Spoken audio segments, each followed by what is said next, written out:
Simple present tense में भी कितनी तरह के, 3 तरह के सेंटेंस बन सकते हैं। कैसे कैसे मैम? अफर्मेटिव सेंटेंस हो सकता है, नेगेटिव सेंटेंस हो सकता है, या इंटेरोगेटिव सेंटेंस हो सकता है। नेगेटिव सेंटेंस की पहचान हमें हिंदी में नहीं दिखाई देगा और हम इंग्लिश में नॉट लगाएंगे।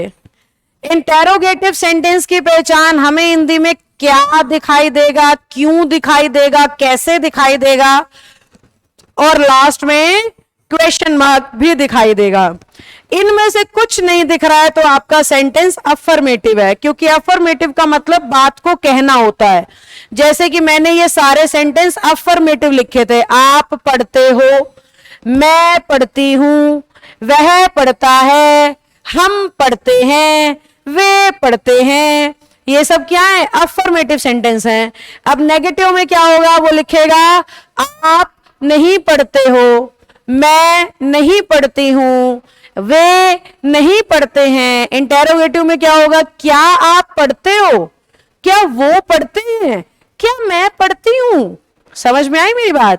तो हिंदी में इस तरीके से, हालांकि मैं तीनों अलग अलग आपको सिखाऊंगी, अभी तो इंट्रोडक्शन दे रही हूं, बस बुक खोल के बकायदा पूरा ट्रांसलेशन सिखाऊंगी, डोंट वरी।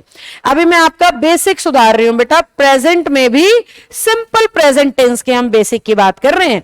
तो सिंपल प्रेजेंट टेंस में हमें समझ में आया कि 3 तरीके से क्वेश्चन वो पूछ सकता है। अफर्मेटिव यानी पॉजिटिव सेंटेंस जिसमें कुछ कहा जा रहा है बस, नेगेटिव यानी जिसमें मना कर रहे हैं, इंटेरोगेटिव यानी जिसमें पूछ रहे हैं। अब इसमें फर्क क्या पड़ेगा मैम? स्ट्रक्चर पे। स्ट्रक्चर पे ये फर्क पड़ेगा बेटा, जहां भी सेंटेंस अफर्मेटिव होगा या तो वर्ब की फर्स्ट फॉर्म आएगी या फिफ्थ फॉर्म। जहां पे भी सेंटेंस अफर्मेटिव होगा, फर्स्ट या fifth. First form plural subject के लिए, फिफ्थ फॉर्म सिंगुलर के लिए। फिफ्थ कौन सी थी? जिसपे एस लगा था। फर्स्ट कौन सी थी? जिसपे एस नहीं लगा था।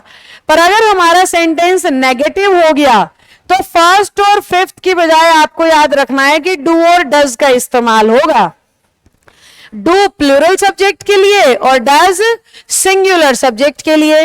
अब डू डज क्यों आएंगे मैम? क्योंकि जब भी हमें सेंटेंस को नेगेटिव करना होता है हम हेल्पिंग वर्ब के साथ नॉट लगाते हैं। इसीलिए कल की क्लास, पहली क्लास मैंने आपको बेसिक वर्ब की दी थी। तो डू और डज हेल्पिंग वर्ब के तौर पे आते हैं प्रेजेंट टेंस के अंदर। सिंपल प्रेजेंट टेंस के अंदर डू और डज किसके तौर पे आएंगे? हेल्पिंग वर्ब के तौर पे। तो हेल्पिंग वर्ब का इस्तेमाल किया जाता है सेंटेंस को नेगेटिव करने के लिए। जब भी हम सेंटेंस को नेगेटिव करेंगे हम निश्चित तौर पे डू या डज को इस्तेमाल करेंगे। डू को हम कब लगाएंगे? जब हमारा सब्जेक्ट प्लूरल होगा। डज को हम कब लगाएंगे? जब हमारा सब्जेक्ट सिंगुलर होगा। ऐसे ही इंटेरोगेटिव बनाने के लिए भी आपको डू और डज का ही इस्तेमाल करना है, क्योंकि इंटेरोगेटिव स्ट्रक्चर का मतलब ही होता है आपकी हेल्पिंग वर्ब सब्जेक्ट से पहले आएगी तो ही क्वेश्चन मार्क लग सकता है।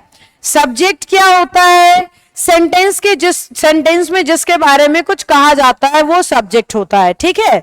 तो सब्जेक्ट से पहले हेल्पिंग वर्ब आएगी और प्रेजेंट के इंटेरोगेटिव में हेल्पिंग वर्ब कौन होंगी? डू और डज। इसी तरीके से जब सेंटेंस को नेगेटिव करना है तो नॉट भी हेल्पिंग वर्ब के साथ ही आएगा, हेल्पिंग वर्ब के बिल्कुल साथ में आएगा नोट। समझ गए बच्चों? चौथा टाइप भी क्रिएट किया जा सकता है, इंटेरोगेटिव नेगेटिव। यानी इसी में चौथा टाइप का सेंटेंस अगर क्रिएट करना है तो वो क्या करेगा? इंटेरोगेटिव भी बनाएगा और नेगेटिव भी बना देगा। कैसे? क्या आप नहीं पढ़ते हो? क्या वो नहीं पढ़ता? क्या मैं नहीं पढ़ती? तो क्या किया उसने? इंटेरोगेटिव तो बनाया ही बनाया, साथ में नेगेटिव भी कर दिया। अब इसमें हमें क्या ध्यान रखना है? कोई बड़ी बात नहीं है, बड़ी सिंपल सी बात है। अगर इंटेरोगेटिव भी है और नेगेटिव भी है तो आना तो डू और डज ही है बेटा, क्योंकि चाहे इंटेरोगेटिव बनना हो चाहे नेगेटिव बनना हो, बनना तो डू और डज से ही है। बस एक हल्का सा फर्क पड़ेगा, पता है क्या? नेगेटिव सेंटेंस में नॉट की पोजीशन थर्ड होती है। नेगेटिव सेंटेंस में नोट कौन से नंबर पे आता है? थर्ड नंबर पे। जबकि इंटेरोगेटिव नेगेटिव में जो नोट आएगा वो फोर्थ नंबर पे आ जाएगा। इन सबको एग्जाम्पल से समझाऊंगी, आप घबराओ मत, अभी सिर्फ बेसिक बता रही हूं, ठीक है। इंटेरोगेटिव नेगेटिव में क्या होगा? नोट फोर्थ नंबर पे आएगा। और सारी मेहनत ना प्रेजेंट में ही लगनी है, फिर पास्ट तो खुद कर लोगे, फ्यूचर भी आपको खुद समझ में आ जाएगा। प्रेजेंट को जोर लगा के सीखो पूरा। और इसीलिए मैं छोटी से छोटी बात भी बता रही हूं